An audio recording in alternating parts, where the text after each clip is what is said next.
então o acontecido, eu tinha que mexer com a estrutura de orgulho e de ligada à vergonha de não ser aquilo que ele imaginava. Aí começou a fazer xistes comigo, assim, no sentido de me ganhar como ele ganhava todos, né? E aí eu fiquei olhando e disse assim, mas olha bem, o que tu está fazendo aqui? Aí o nível dele ele ficou tão mal que... Ai, doutor, eu acho que eu não consigo me tratar, e não voltou. Mas tu vê como é difícil chegar num núcleo narcísico aonde eu estou mal, mas ao mesmo tempo não consigo entender o que está me deixando mal. Uhum. Então tu vê que mesmo sendo indicado, não conseguiu entender que ali ele precisava humildemente reconhecer que tinha coisas nele que o orgulho tapava e não permitia que ele visse. Então, além de tudo, né, Beatriz, é difícil se aproximar dessas autovisões onde a humildade tem que aparecer, né? Sim, porque a pessoa tem que se abrir e dizer coisas que ela não fala nem no espelho, né? Não, e aí, como ele não conseguia fazer aquele truque dele de manipular a audiência comigo, o estado dele de mal-estar foi tão grande que ele não voltou mais. É a mesma coisa que essa semana alguém falou, né? Não sei se foi esta semana, acho que sim, que a mulher tem direito a ser assediada. Nós comentamos, eu acho, na quarta, né? Foi. A questão do direito de ser assediado. O que é um assédio, o que é um galanteio, o que é uma aproximação, o que se chamava lá no século passado fazer a corte, né? É totalmente diferente, mas é dose, né? É uma coisa assim que se confunde assédio com namoro, com corte, com valorização, né? Quer dizer, uma coisa que fica misturada. Então a mulher perde o direito a ser assediada. Ele está usando errado as palavras, né? Ninguém quer ser assediado. Ou então essa palavra agora passou a ter uma conotação positiva? Sim, era só o que faltava, né? Então nós temos que mudar o significado das palavras, né? Uhum. Bom, eles estão trocando S por C, estão fazendo horrores com o português, né? Sim. Isso não se depender disso, a coisa fica muito complicada, né? Então, aqui nós temos também a participação de uma amiga que a importância feminina. As mulheres hoje estão entrando bem mais cedo na menopausa. E assim como também estão entrando mais cedo a menarca da menina hoje se dá hoje 9 anos, 10 anos. Nos anos passados, lá no século XX, eram os 14, 13 anos, agora é tudo mais cedo, mas também muitas mulheres entram na menopausa aos 39, 40 anos. Agora eu me lembrei que no Irã já se casa com 7, 8 anos, né? Olha, a minha avó, a mãe da minha avó casou com 13 anos, né? Porque para os antigos bastava já ter a primeira menstruação para poder casar, exatamente. Né? Agora isso que acontece nesses países aí é pedofilia, né?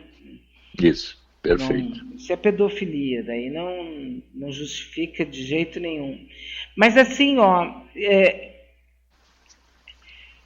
não é uma coisa muito incomum hoje uma mulher com 40 anos já estar entrando na menopausa. Não, isso está acontecendo cada vez mais, né? Sim, e isso não impede que a mulher tenha desejo, que tenha orgasmo, não tem nada uma coisa que ver com a outra. Não, o desejo sexual é muito mais baseado aí na fantasia e numa questão hormonal que junta as duas coisas, né? E quando, vamos dizer, até o hormônio, vamos dizer, tenha falte ou coisa parecida, eu posso suprir muito com as vivências de fantasia sexual que me estimulam muito, né? Então, a fantasia teria uma função muito forte na vida sexual das mulheres ou de todas as pessoas, né?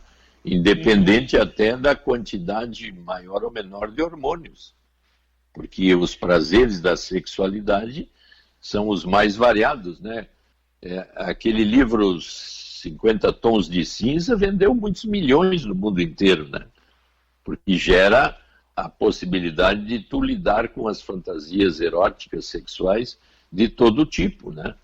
Sim, ela fez muito sucesso com a classe média do mundo inteiro. Foi, perfeito. A questão é que é difícil tu fantasiar, aliás, é difícil tu fazer qualquer coisa na vida sem que tu tenha criado na tua mente antes. Então ninguém vai chegar agora, eu vou ter um orgasmo, pá, pum, eu tive um orgasmo. Não. Isso não existe. É preciso uma preparação, é preciso uma fantasia. Eu até hoje eu estava falando aqui como o Diogo Nogueira é bonito, sabe? Aí alguém aqui já brincou comigo. Ai, Bia, tu acha ele tão bonito assim? Acho. Por que não posso homem achar? Que tu olha para ele e tu acha um homem, ele é bonito, é um homem desejável, né? Agora, as mulheres não têm o direito de falar isso, porque se tu falar isso, tu é uma mulher fácil, tu é não sei o quê, tu é galinha, tu é dadinha. Nosso país, a nossa história, o Ocidente, o Oriente, é tudo muito machista.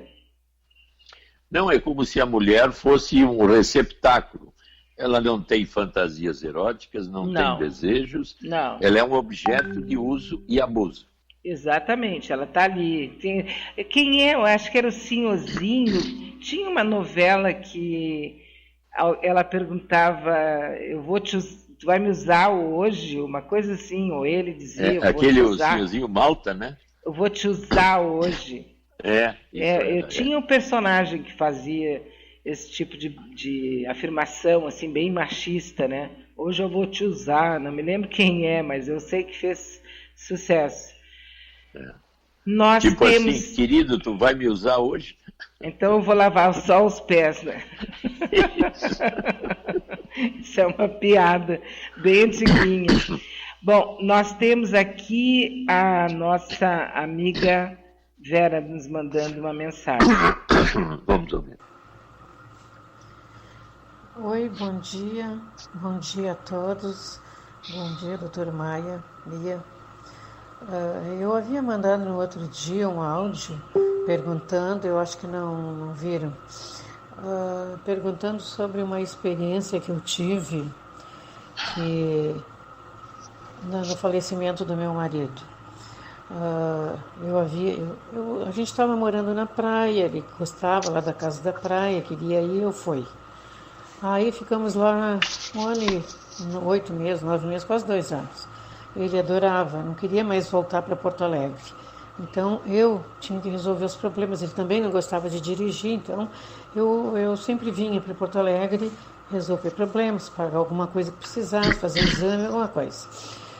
E num dia eu vim para fazer os exames de rotina, né? E de mamografia, esse tipo de coisa. E fiquei aqui, fui consultar, peguei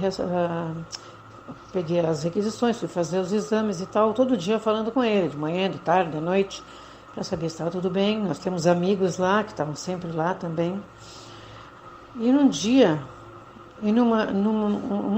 à noite, liguei para ele, conversei, estava tudo bem, os nossos amigos tinham acabado de sair de lá, eram umas 9 horas da noite.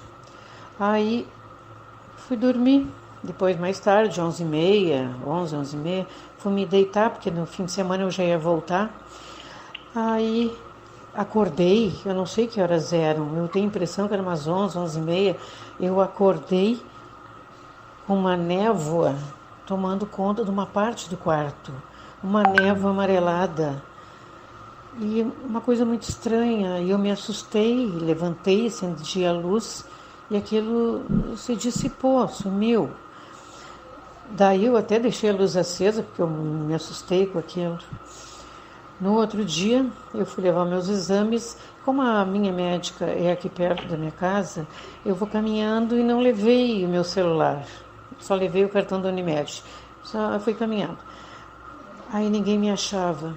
Quando eu cheguei em casa, as minhas filhas estavam aqui para me dar a infeliz notícia. Meu marido havia falecido.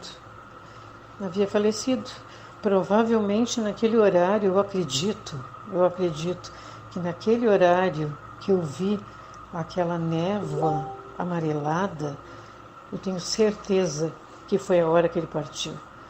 Ele veio até aqui se despedir, talvez. Eu tenho certeza.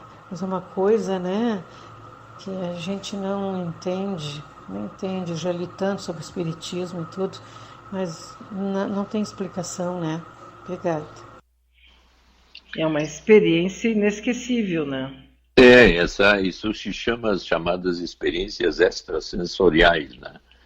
E normalmente elas aparecem em situações em que as pessoas têm ligações afetivas muito fortes, porque a gente sabe que nos níveis de relacionamento afetivo, uma das coisas que até o Freud dizia que era perceptível, seria a telepatia, a capacidade de eu ser capaz de comunicações de estados mentais afetivos.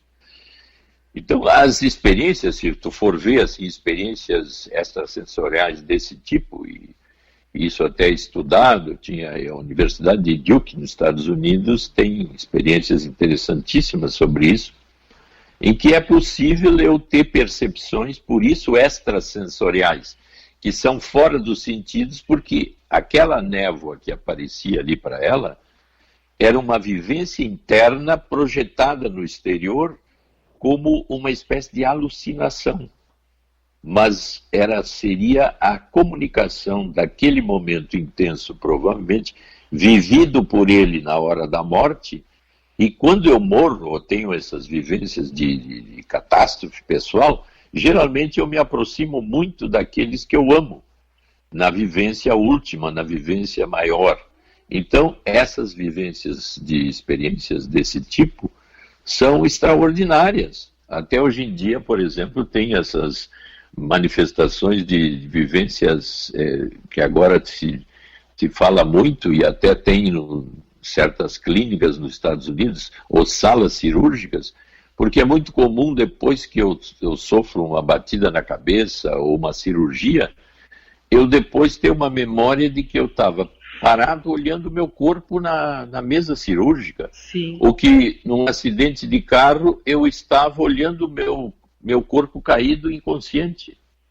E depois que eu volto, eu me lembro disso. Uhum. Mas vem cá, era eu? Que é um sonho? Aquela vivência de túnel, né? Que quando tu está perto da morte surgem pessoas. Está cheio de vivências desse tipo. Até certas clínicas lá nos Estados Unidos que trabalham, tem esses relatos, aqueles lugares mais altos da clínica, eles põem 2, 3 figuras que, se a pessoa que relata uma experiência extrasensorial de distância do corpo, e geralmente estão perto do teto ou coisa parecida, se ele relatar que enxergou uma figura, que seria uma figura de qualquer tipo, lá em cima, realmente nós vamos ter que dizer que é possível essas experiências, né? Mas no caso específico dela, não tem dúvida nenhuma que é uma experiência sensorial ligada ao grande afeto dela com ele, nesse momento específico que ele morreu. A Maria Helena está perguntando se o senhor já viu o filme Parasita. Já. É um filme ela coreano. queria que eu... Ela talvez queira alguma palavra sobre o filme, né? Porque sim. seria uma Não, o família...